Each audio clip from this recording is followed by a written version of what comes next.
Bonjour and bienvenue to our Canadian visitors. That's the extent of my French, despite the fact that I grew up in a half French-Canadian family and spent 3 years in a French parochial school. That's all the French you'll hear. We've spent quite a bit of time putting the parade together, but before we can do the parade, you have to understand how this place started. Why in the world is the largest museum of its kind in the world in Fort Wayne?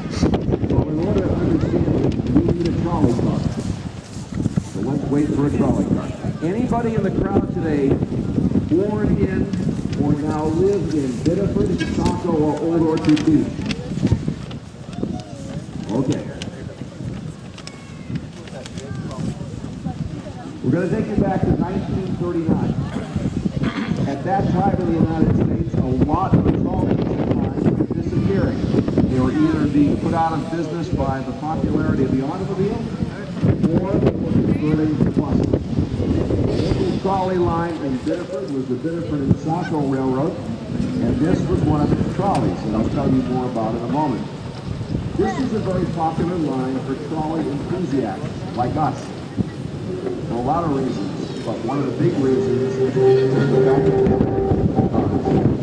the Old Orchard Beach. And the fact that the fare was 5 changing buses, and the trolleys were going to be retired. July 5th would be the last day for the trolleys. A group of men, most of them from the Boston area, got a wild idea of buying one of the old cars and saving it. They didn't have an idea about building a museum. They just wanted to save one of their favorite trolley cars. And they approached the management of the Biddeford and Saco. The gentleman said, asked them what it would cost to buy the trolley. They were told $300. Which was a scrappy 39, probably you might have said $3 million. It was way beyond their means. So they tried again, a year later on, and talked to Mr. Stride again. This time they found Mr. Stride at home, mowing his lawn. And it seems that after one of the enthusiasts mowed the lawn for him, the price dropped to $150. I'm going to put my book down here because I made a photocopy of something that I have to read from.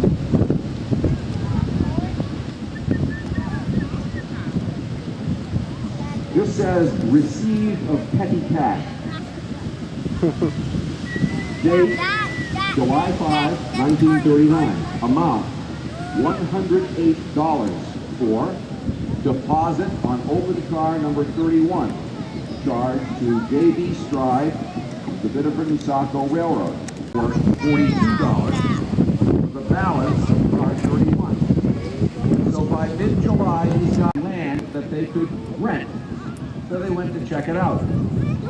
The farmer did have a piece of land. It was a little triangle that had been cut off from the rest of his farm many years before by the building of the Atlantic Shoreline trolley line between Kennebuck Fort and Biddeford. The trolley line that came right through where that trolley bus is parked. The farmer agreed to rent the land. That's approximately where our front entrance is now. They moved the car down here. It looked a lot worse back then. But that's what started this place. A handful of guys who got themselves a trolley car and needed to put it someplace. There was no search committee, design committee. This would be a great place to put a museum. We're kind of here by happenstance. A year later, Manchester, New Hampshire stopped running its trolleys. One of those came here. The war kind of intervened, but after World War II, more trolleys were taken out of service, more of them came here. The organization built, and on we went. To this day, there are still some very well-meaning people who live locally who honestly believe that up that driveway are a handful of derelict old railroad cars that a few guys come up with and play with on the weekends. Little do they realize that up that driveway, the men and women of the Seashore Trolley Museum have built a collection of over 250 transit vehicles from all over the United States and all over the world. Our shop crew is regularly consulted by other museums on projects that they're doing. In the operating department, the methods we've used to teach operations and run the railroad has been copied by many other museums. We are looked upon as one of the preeminent transportation museums in the world. And that, ladies and gentlemen, is how we ended up here in Kennebunkport, Anne Arundel in 1939. Now, about the car. Number 31 was built in 1900 by the J.G. Brill Company in Philadelphia, one of the biggest makers of trolley cars and other railroad equipment. A lot of trolley companies got rid of these cars because they were seasonal and got expensive. But the Biddeford and Saco kept theirs on right up until the end. And this was restored back in the 1970s, which brings us to the end of the story. Right about there, at the museum's 35th anniversary, I'm forgetting now. Some of the original founders are still alive. They stood on this car. The son of Mr. Stride from the Biddeford and Saco was there, and he handed us a canvas bag containing 3,000 nickels. Do the math. What's that? $150. So we were paid back the money that we had paid for the car. Of course, we had to put a few million more nickels into its restoration. But that is the story of Car 31 and the founding of the Seashore Trolley Museum. It's really funny is when the Biddeford and Saco finally closed up operations, our conductor, Bill they Crawford, donated is also bus 31 to the museum. Volunteers that will see this afternoon. So, ladies and gentlemen, to start the parade, as it Why always not? does, from We know you guys will Saco take and good care Old of it. Orchard Beach, Maine, car number 31.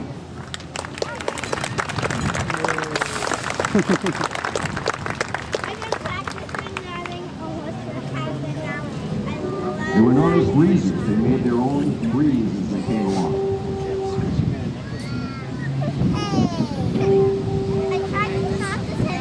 Now,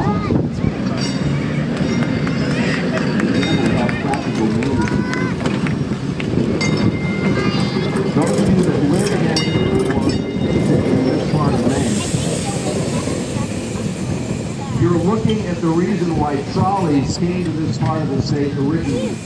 Not because somebody had some great idea of carrying people, say, between Sanford and Kennebunk, but because of industry. There were large textile mills in the now city of Sanford, building and their raw materials in using the nation's railroads. But the nearest train connection, the nearest railroad connection, was 2 miles away from the mills.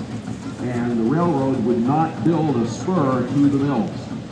So the mill owners did their homework, developed a group of investors, and they built themselves a trolley line between the mills in Sanford and Sanford's village of Springvale, where the railroad went through. Now they could bring the freight cars directly from the railroad to the mills and vice versa without having to haul everything by wagon back and forth. That cut their costs. Now some of those mill workers realized they didn't have to live in the tenement houses next to the mills. They could ride some of the passenger trolleys in from Springvale. Now they could live outside of Sanford, away from the mill. When that worked for them, this company did another thing. They built another trolley line from Sanford through Kennebunk to Cape Porpoise. At that time, the mills were using thousands of tons of coal every year. And the cheapest way to buy coal was by the shipload. So the trolley company had its own dock and transfer facility at Cape Porpoise, so they could unload whole shiploads of coal and these locomotives like this along Sanford. Oh, by the way, they built a casino at Cape Porpoise, not a gambling place, but a big building that sat right out on the water with porches. You could enjoy the ocean breezes or have a wonderful shore dinner or listen to a dance band at night. And you took the trolley there, it brought you right to your door. So yeah, they went via industry to get the coal from Cape Porpoise, but now those hot, sweaty mill workers in Sanford could hop on a trolley car and in an hour or so be enjoying themselves out at the ocean, enjoying the cool breezes. The whole idea of day tripping had developed. but this is where it started. This is locomotive number 100. It was built in 1906 by the Laconia Car Company, another big builder of railroad and transit equipment in Laconia, New Hampshire. They call these a cab on a rack.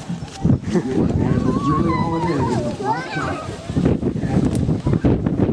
from Boston area to Morley. And we get several folks inside. You can have a party in there. They would use this to shift the cars again from the mills to the trains and go on to this place. We were successful in obtaining a locally administered federal grant, and this car, which did not look this nice, underwent full restoration in our shop. Randy LeClaire is our shop foreman. How long was this in the shop? 2 years and 9 months. $140,000.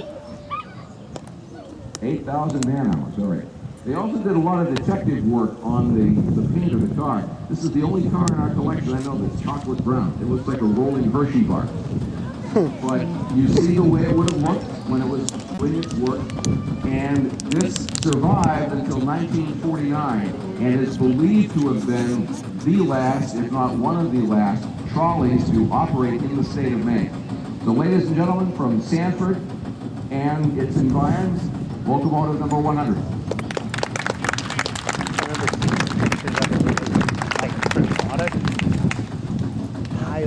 Pile of rotted wood with some trolley trucks under it.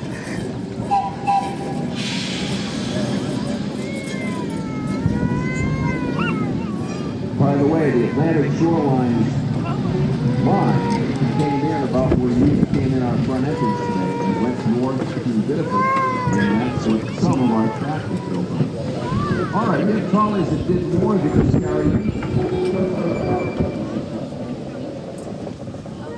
This is car number 108, and I have to explain the lettering. BD&Y, Portsmouth, Dover, New Hampshire, and York, Maine Street Railway.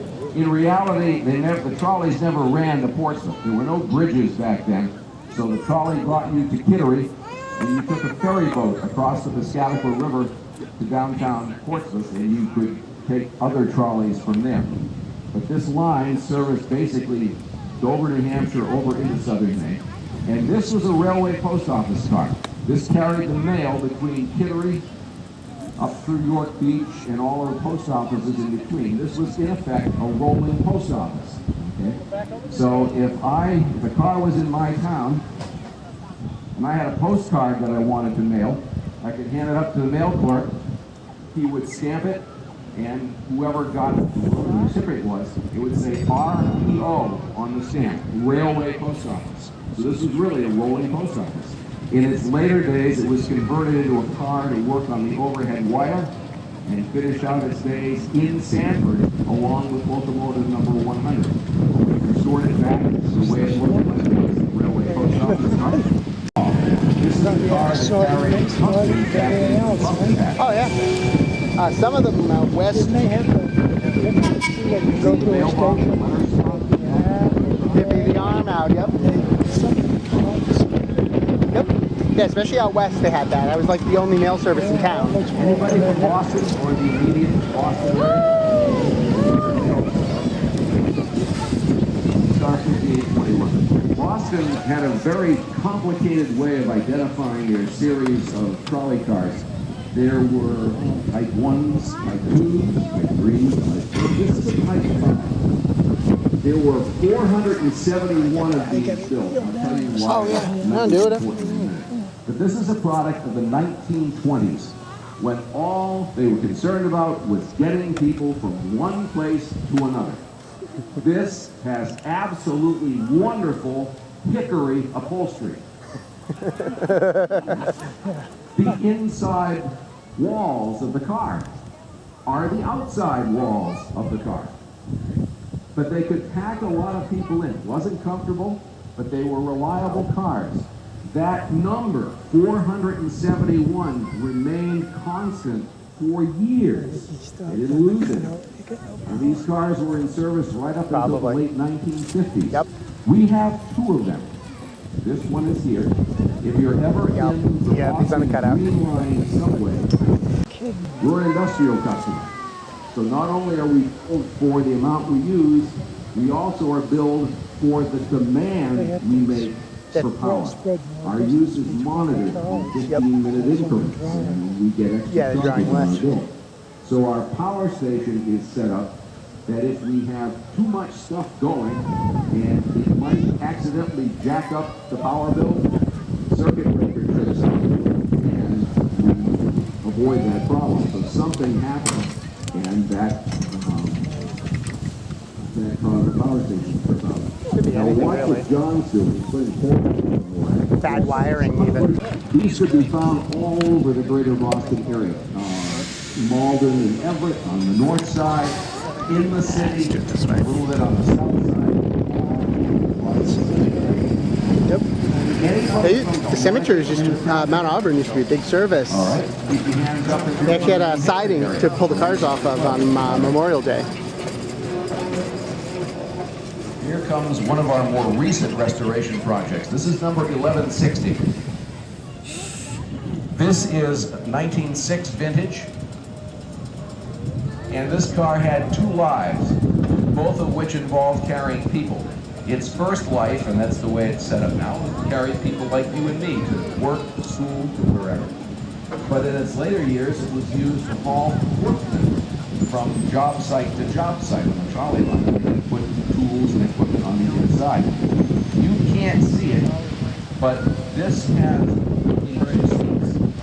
one long bench under each window. Side of the car. That leaves a very big middle aisle for people to ride standing up. Passengers had a nickname for cars like this because it reminded them of a particular sport.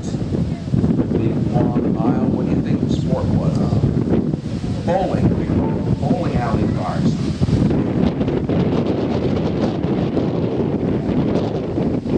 This was the product of a more than restoration.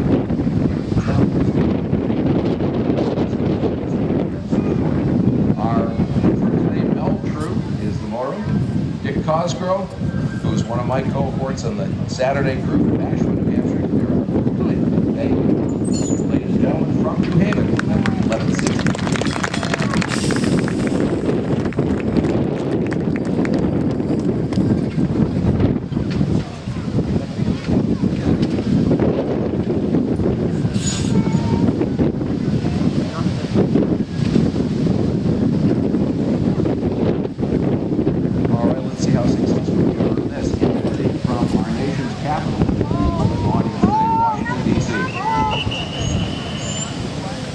Oops.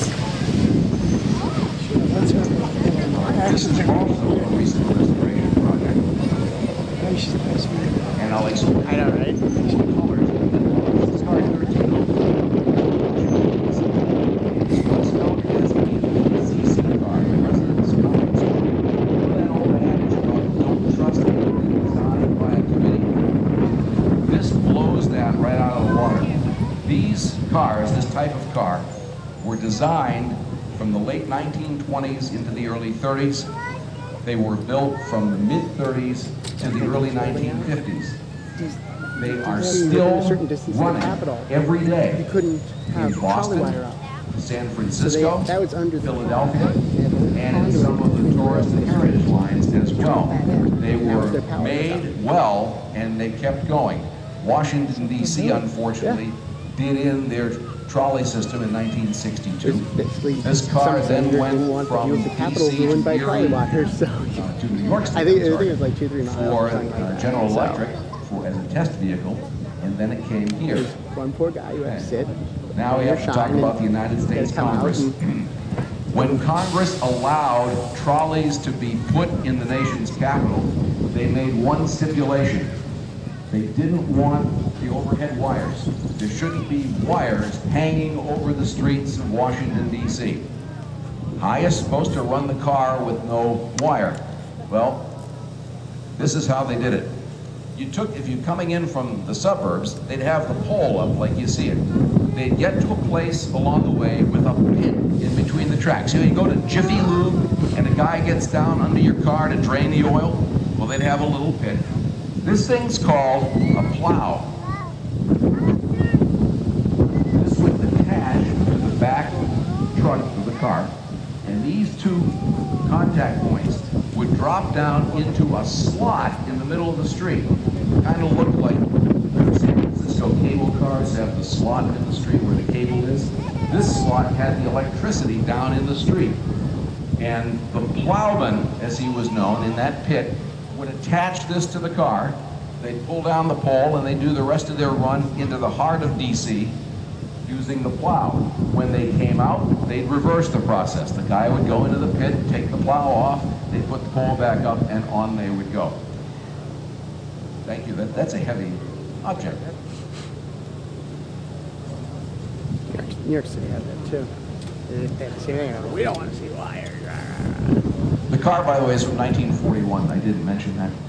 And Roger Tobin, our operator of the car today, who is also our assistant manager of operations, did this for a living. He was an operator in Boston and went on to become an instructor on the MBTA. So, ladies and gentlemen, from our, oh, I forgot, the paint job. Toward the end of trolleys in DC, the trolley line, which was privately owned, came under the ownership of a gentleman who also owned an airline. Trans-Caribbean Airways. Okay? So it kind of has that islandy feel, the tropical colors and all. He decided to use the colors of his airline on the trolley cars. So you wouldn't kind of expect this in the nation's capital, but he went with it. So ladies and gentlemen, from Washington, D.C., car number 1304.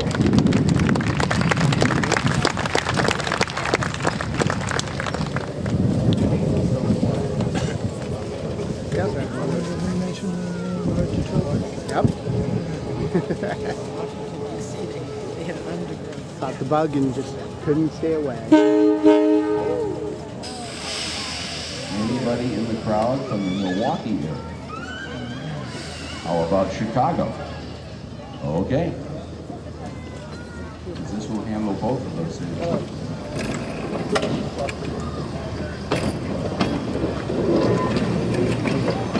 So that's the corrugated side? Back Flat. in the day, all there were paint. three major, what we would call interurban lines that ran out of Chicago to various places. The one that survives today leaves Chicago, goes south, and then east to South Bend, the South Shore line. Another line went west from Chicago to the then growing cities of Aurora and Elgin. The other left Chicago and went north to Milwaukee, the Chicago, North Shore, and Milwaukee Railroad, or the North Shore line. They had the right, the permissions, to use the famous loop in downtown Chicago, which is an elevated transit line. So you could get on this car in downtown Milwaukee and ride directly into downtown Chicago without having to change trains, change cars. You could literally walk right off to where you needed to go. It's quite the operation. Now, some people look at this and say, it's not a trolley, it's too big. It really isn't. They used, for some of the line, they used the poles and the overhead wire, and at other times, especially when they were in Chicago, they used the third rail, like we associate with the subways. The conductors, in some spots, had to open that back door and pull down while the car was moving. And oh, by the way, these cars are capable of about 70 miles an hour. Now, the car was built in 1930, and as it got older and older and older, the company realized they needed to kind of modernize it a little bit. So it's got this beautiful stainless steel siding, right? Yeah. It's totally flat. This is a clever paint job. I think in some circles they call it trompe-l'oeil, in the eye. This is all paint. And there's another trolley museum in Chicago, the Illinois Railway Museum, that saved the jig to do this. So So hopefully somewhere along the way, maybe we'll have permission to use it. Yeah. The Well, car think dates about it. 1930. Yeah, it looks like brand new looks a stainless lot steel now. newer than that. Eric Gilman, who is our motorman today, and I should mention Tom, but Eric is our prime sponsor. A lot of people ask us, you know, how do you get the cars restored, how do you get the money? Most of it is internal. One of us or a group of us will prove that there's financial backing to undertake a restoration. And Eric is in the process right now. He has stabilized the car. He's raising funds for its eventual restoration, which will include a complete repaint. This is a much brighter red color than its day. It's only one But inch. very quick and very fast. It's just like the Ladies and Boston gentlemen, ones. from Chicago and Milwaukee and every place else in between. Car number 755. Now, the folks down there, you may want to cover your ears because we can't let it go without it blowing the horn. These horns have to be heard. Eric, let it loose.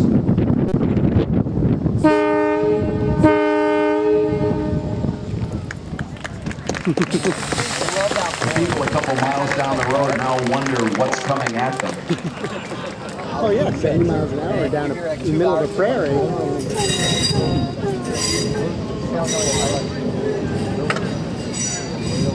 They used a couple of them. They had like 5 or 6 of those at one time. It's fun over there too. No, I think they're waiting for somebody The else. gentleman maybe. you see running around in the blue shirt and red hat is Tom LaRose. He's our great dispatcher. It's his job to get the cars down here on time. So we'll give him a big round of applause. All right, anybody from Minneapolis? Excuse me. All right, how about St. Paul? All right, this is from both. But this is not done. All right, we borrowed this from the restoration shop. This is car 1267. It will eventually have its number back on it. Built in 1907, and Minneapolis built their car as well. This was built by them. But they came up with an interesting design in the back where Richard, our conductor, is standing. Those are I know the feeling. gates that actually the motorman controls with just a long arm. And when the car pulled up to your stop, you'd get on here, and Richard would be sitting just inside those back doors where you can see a fare register. So everybody could get on. Gates would shut and the car could get going again. And you'd go and pay the conductor, and then you would go sit. Later years, they changed the front to put in a regular front door. We restored it originally. Now, do we have any amateur woodworkers like me in the crowd?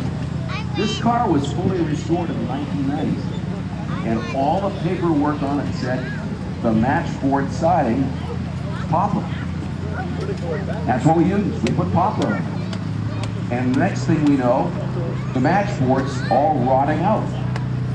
Huh? Did a little more research, we found that modern poplar isn't like old poplar. The way it's grown, it's farm grown. And basically we had turned the car into a giant wick. It was wicking up moisture. So now what do? We went to some woodworking experts in Biddeford. They recommended cypress. So this is going to be our first car to be outshot with an outside body made of cypress. So far, so good. It has a little bit more work to do. They've had to put windows back in. And we're hopeful that by the time our pumpkin patch event comes up in the fall, that this will be back in the fleet. Now, our motorman, Chuck Aronovich, now from Tallahassee, Florida, via New York, and originally from Montreal. And Richard Lane, who's on the back, is from the Dover, New Hampshire area. Thank you very much today. Ladies and gentlemen, from Minneapolis and St. Paul, car number 1267. Here comes the ski club.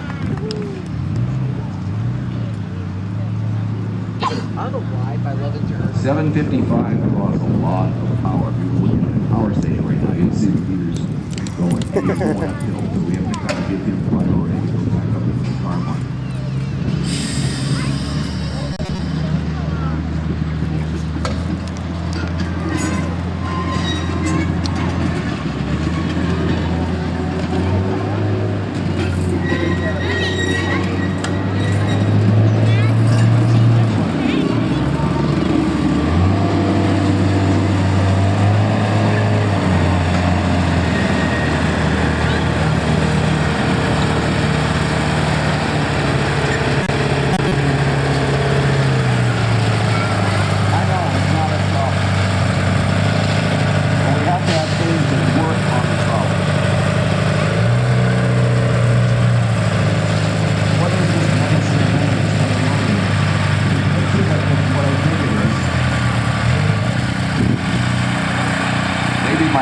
sand isn't what I think it is.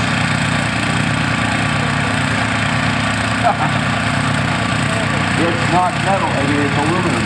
It's not iron. Oh well. Oh. That doesn't work either. Oh well. That'll work. Go for it then. All right.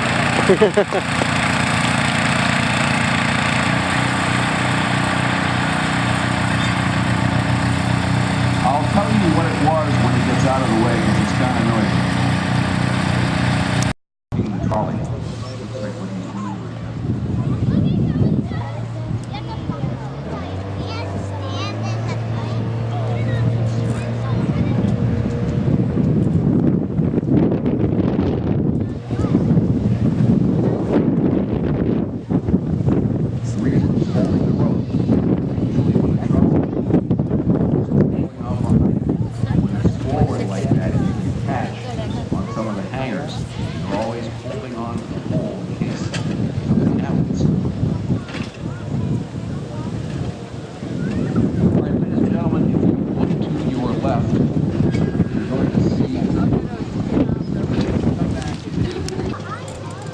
All right, I'll throw this one out. Anybody here from Australia?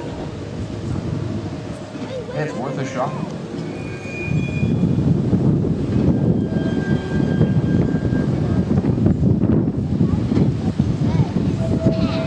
This is car 1700. If you look at the ad, you can see it is indeed from Australia. This is from Sydney. It's built in 1925.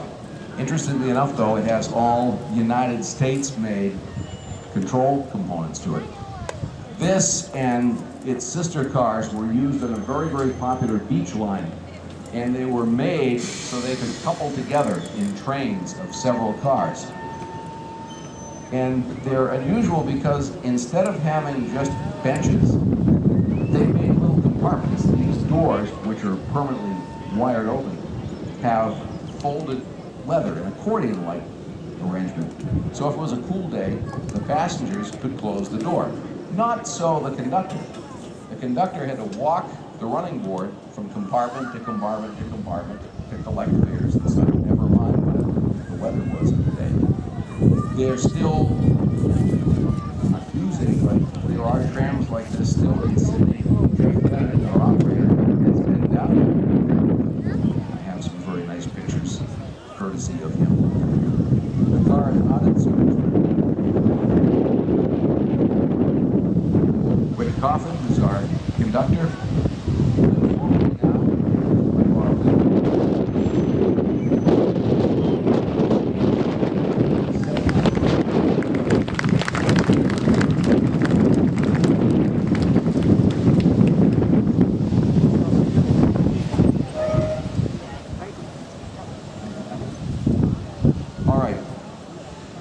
What we're going to do now is introduce back to the fleet after a many-year absence one of our open cars.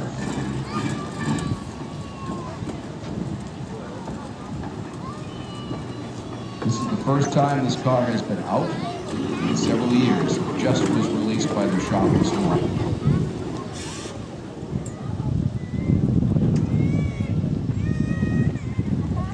This is car 838 from New Haven, Connecticut, built in 1905.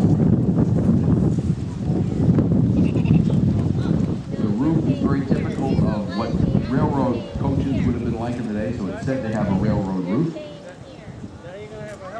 We're going to be bringing another open car in with it, and I'll tell you another one. The car has been in the shop now for several years, undergoing a re-restoration, including being fully rebuilt. There's an interesting twist with this car. It is from New Haven, and we have a gentleman that's nearby that once lived there and remembered riding these cars when he was a student down there. So we invited him up with his family. We gave him a chance to run the car. Mr. Bush turned out to be a very competent trolley operator. It's George H.W. Bush, and this was the car that he operated that day. Now, coming from the other direction is another car from the same city, from New Haven. And I'll wait till it pulls up to tell you why we have these two out.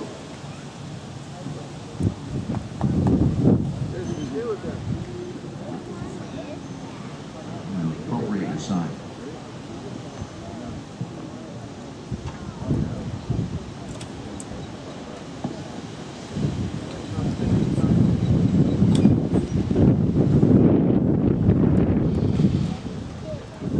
Years ago this year, Yale University opened a new athletic facility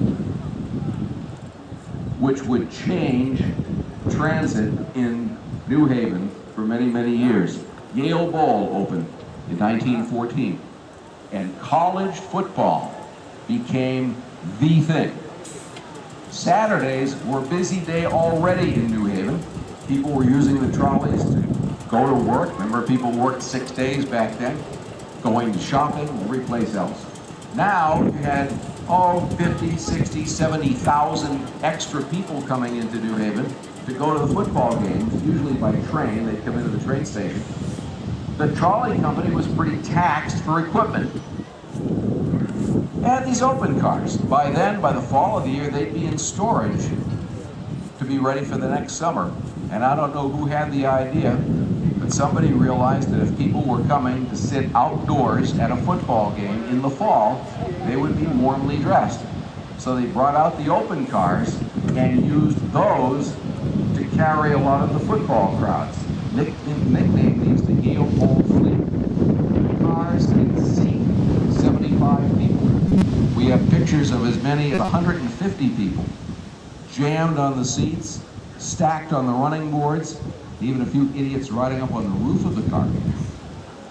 They'd come down the street and you'd see the car literally tilting because so many people were standing on one side of it. But they got the job done, and it was a big deal. You know, there's fads over the years in colleges. How many people can you cram into a phone booth or get into a Volkswagen? I guess this was considered part of that too, but they got the job done. The last Yale Bowl runs were made in the fall of 1947. In the following year, trolley service ended in New Haven. This and two other open cars came here. 303 here is built in 1901. It's the oldest of the group, and it has been our only car, open car, for the last 3 years. Mark and Lee are doing what the conductor and Mormon would normally do at the end of the line. They came from one direction, they're going to go back the other way, so they changed poles, and now they're flipping bench seats over. So when people would get on, they'd be all ready to go the other way. This was a very common occurrence back then, probably while the football game was in progress. So we're proud now, as of today, to have the second sign on the building. From New Haven, Connecticut cars 303 and 828.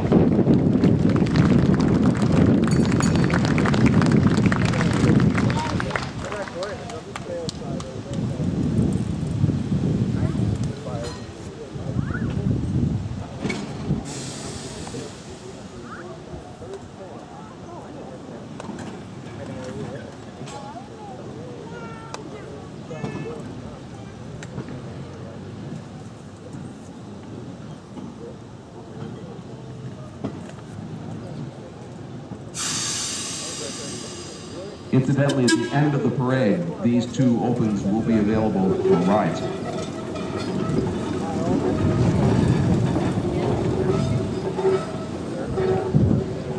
Oh, I forgot, Elliot Kaplan, who was our motorman, is our superintendent of railway operations from Newton, Massachusetts.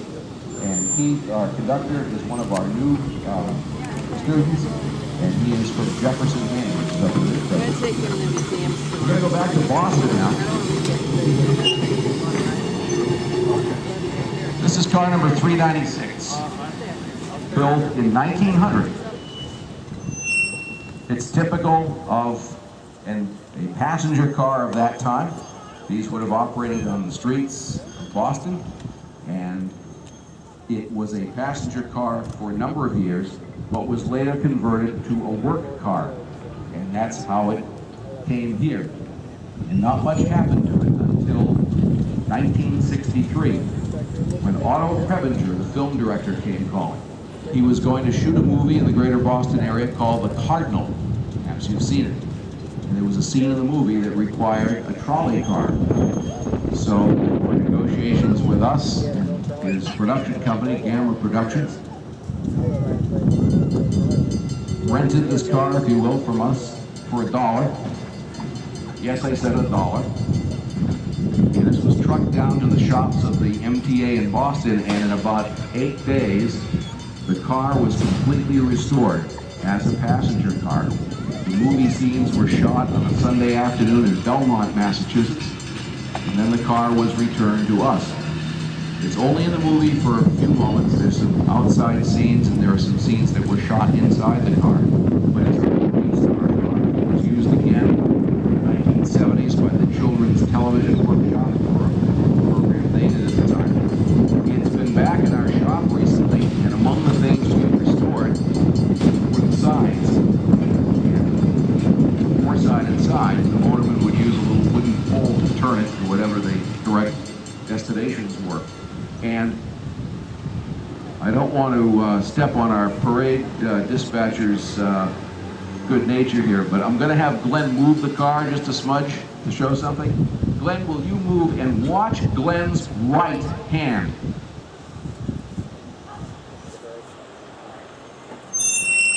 Okay, now stop it, Glenn. All the cars you've seen up till now had air brakes. This is an old car. The early cars had hand-operated brakes. That's that gooseneck lever. Those motormen of that day must have had enormous right arms, because it's physical. He has to stop the car only with the force of his arm, and you feel it after a while. You notice it's open on the end?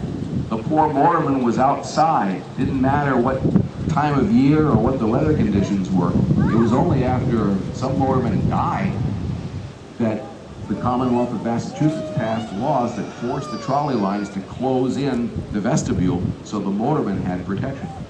So ladies and gentlemen, from Boston, Massachusetts, our movie star car, the Cardinal car, number 396.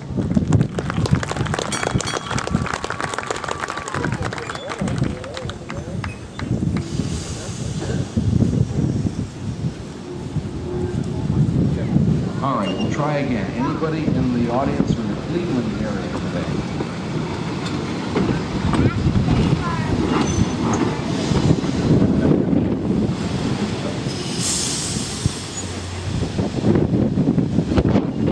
This is number 1227. Tiny, isn't it?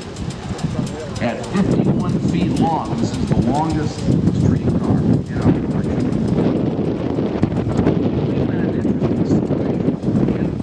Cities, I'll use Boston as an example because that's the area that I grew up in.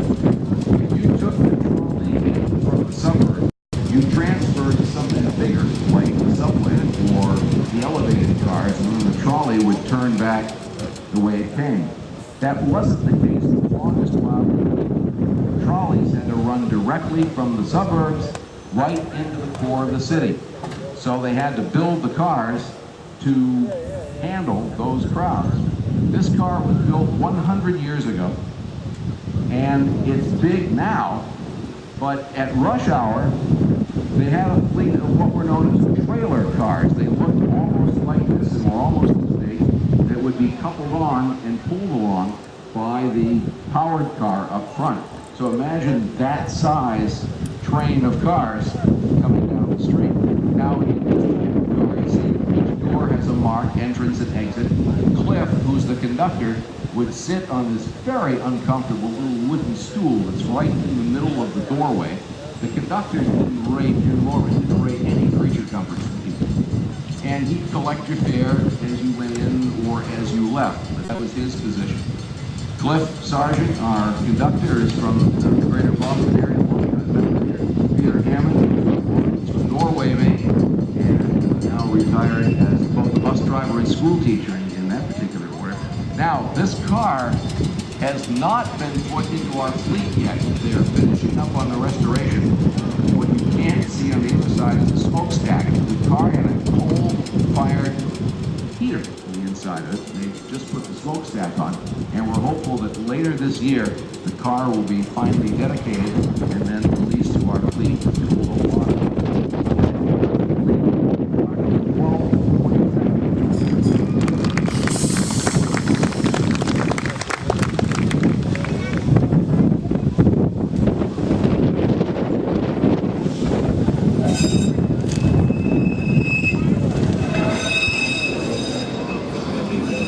Our next car is from West Virginia. Anybody from that neck of the woods?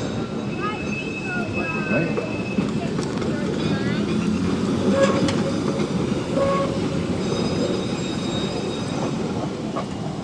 This is number 639 from Wheeling. It dates to 1924, and this is what would have been known in the industry at the time as a cookie cutter car. If you were a trolley company and you needed new equipment, you could go to a builder and have them design a brand new car just for your line. Or you could go to a builder and say, what do you have? This type of curved design was a very basic design as it was for this car went through a basic transformation. It was very common in those days when trolley lines either went out of business or got new equipment, they would either sell cheaply or give away the car bodies. When you think about it, this is a building, right? It's got windows and doors, it's got a roof to keep you dry. This car ended up as part of a doctor's office and dispensary in the town of Little Hocking, Ohio. When it came back here to Maine, about all that was left of it that resembled a trolley car were the four sides, the four ends. And I don't want to embarrass him, but our board chairman, Jim Shantz, who spoke to you earlier this afternoon, undertook the, not just restoration, but basically the reconstruction of this car. A process that took over 35 years, a series of steps. They collected spare parts, seats, they collected, rebuild the car using new construction and other parts that were on hand. The trucks and motors, incidentally, are from Boston cars, so there are several cities represented here. Our motorman today is Rob Gingell. I'll go into this a little bit more. We are all volunteers. We do this not for pay. We do this sort of as a hobby. Rob visits us every year, several times a year, from the south. Rob, could you just give them a little sample of your southern accent, please?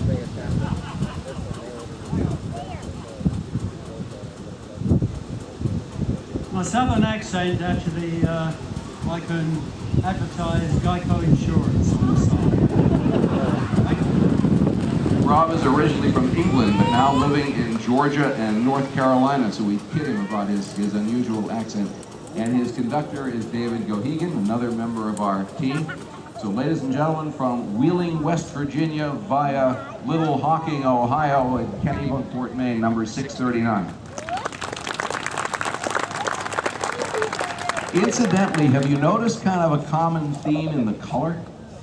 A lot of bright yellows and bright oranges. Why do you think that was done? So you could see it, right? By this time, by the 1920s, there's a lot of automobile traffic in the streets competing with the trolleys.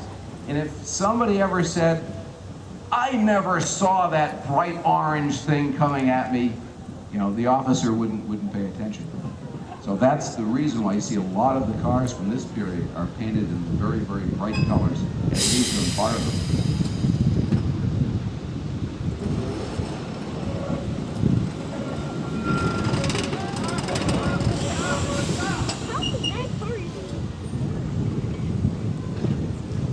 All right, we're going to go down south now. And folks from Texas. Usually when the Secret Service detail is in the town, we'll get a little response of the Texas. This is car number 434. Like the Cleveland car, this car is 100 years old this year, built in 1914.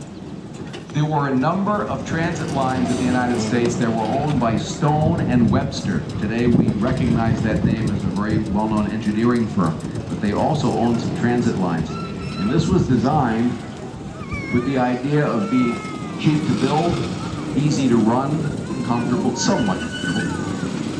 The noted part of this is its roof. The roof looks like this. Right? And children kind of know this. It reminds people of a certain animal. What animal, a very slow moving animal, has this kind of a body? A turtle, right? So this car has a turtle roof, right? For those of you that are into engineering, it transfers the weight to the sides and then down the sides of the car.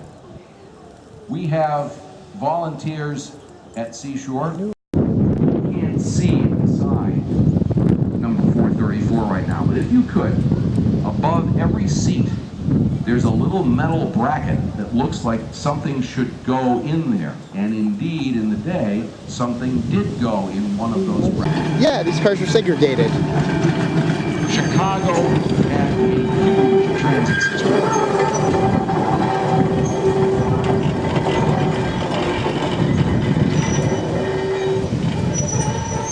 Was one little part of it. You had the trolley cars on the streets, you had the elevated cars, they had cable cars in Chicago for a long time. Many people don't know that. This car, number 225, was built in 1908, and there were hundreds. Car number 225. Got a lot of, like, hours eat off them. And then they said, we're going to buy this. Scrap.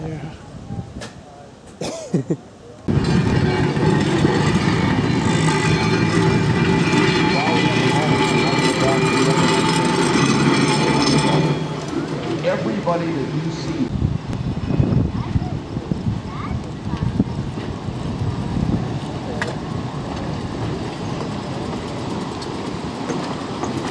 Most people say that. You see one, you've seen them all. I don't realize the history. Oh yeah, the different. I mean, every scene had a different type. All right. Today we hear. All right, we're going to shift gears. I'll get back to my Boston story in a minute. Anybody from the Manchester, New Hampshire area? All right. This is one of the most unusual cars in our collection. It's just so delicate. This is the city of Manchester. This was the official car of the Manchester, New Hampshire Street Railway. The car was built in 1898 in Amesbury, Massachusetts. Another one that's run just with hand brakes. Jack Nogler, our operator, has to use the hand brakes. Jack is from New Hampshire as well. Transit, and here comes a train from that line.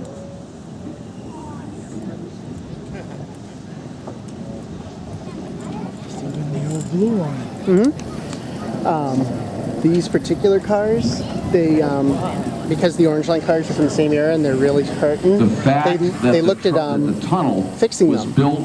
It's interesting. The first set of subway cars on that line lasted 50 years. The next group lasted 25 plus. These lasted barely over 20. When the MBTA was going to, because they all have a connection, I'll just let them come down and then I'm going to tell you what they're about.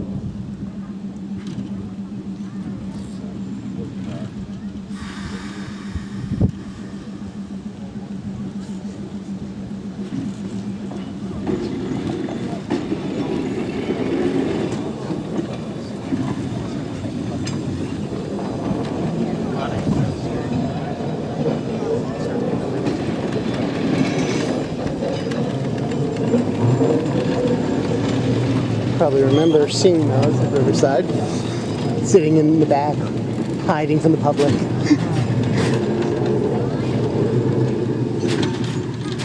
The common theme here is working on the railroad. We're actually going to start on this end.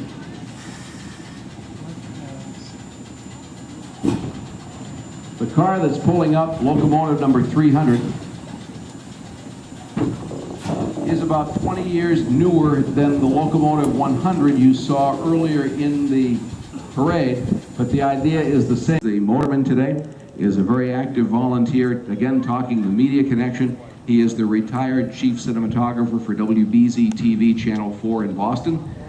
If you've seen a lot of Seashore's television and public service.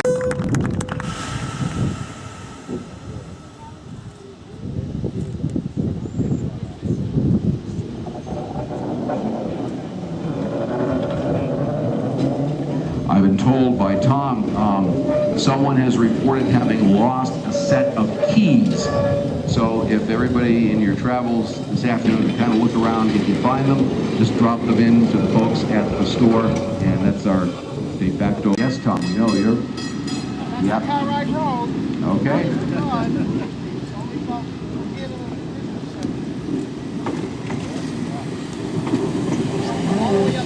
Yep. All right. 4387 and 4547. Don't take my trolley car away, Tom. It's from my home. I'm originally from Salem, Massachusetts, and that would have been my hometown line. This is 4547 from Brooklyn, New York. Do we have any Brooklynites in the crowd today? First appearance in many years on our railroad.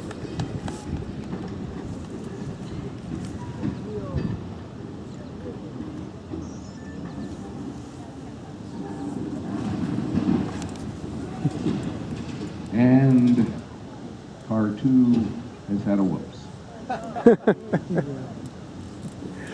Oh, it's nice. Oh God, I hope But it not. came out of the whoops.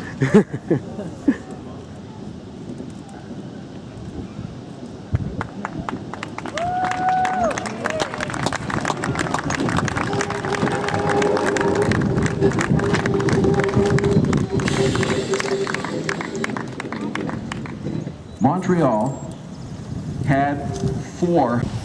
Now the idea was to be, I guess, a touristy kind of thing. You'd pay for the observation tour, but it didn't take Montrealers long to realize that in a day before air conditioning, on a hot summer night, this was a heck of a way to cool off. Because the car not only made its own breezes as it went along, but because there's no body over it, you caught the wind from any direction. So people would ride the car just to cool off. As I said, the mother car always leads. Bringing up the end is the Liberty Bell.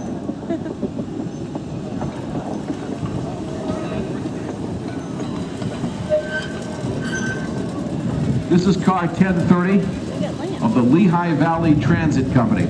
This trolley company ran between Allentown, Pennsylvania, and the outskirts of the Philadelphia subway system. The car was built and originally ran in a line in the Midwest, so it actually ended up in Pennsylvania secondhand. It was originally outfitted as a parlor car with very comfortable seating. I don't know, we've been able to bring one of the seats up to the front? Yep, we have. Some of you can see the burnt orange upholstered seats. There are several of those, singles and doubles. There are tables and lamps. It's like riding in your living room. This car arrived in Pennsylvania in 1941, and after World War II started, they needed every bit of passenger carrying capacity they could muster, so the parlor furnishings were junked and regular type bus seats were put in, and that's the way it came here. In the 1970s, the car was rehabilitated for our nation's bicentennial.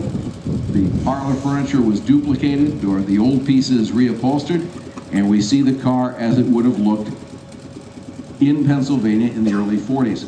Now, our conductor, Ron Riddell, who's holding the seat, is from that area, and Ron has just concluded writing a very wonderful book on the history of the Lehigh Valley. It has not been published yet, but it will soon, and I've seen a draft, and I would encourage people to consider buying that book. Behind him is our motorman, Roger Summers. Roger is our manager of operations, trustee.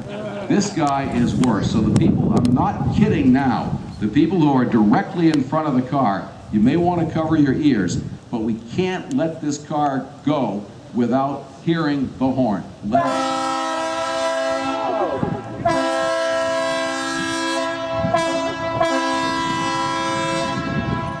Sounds good to me.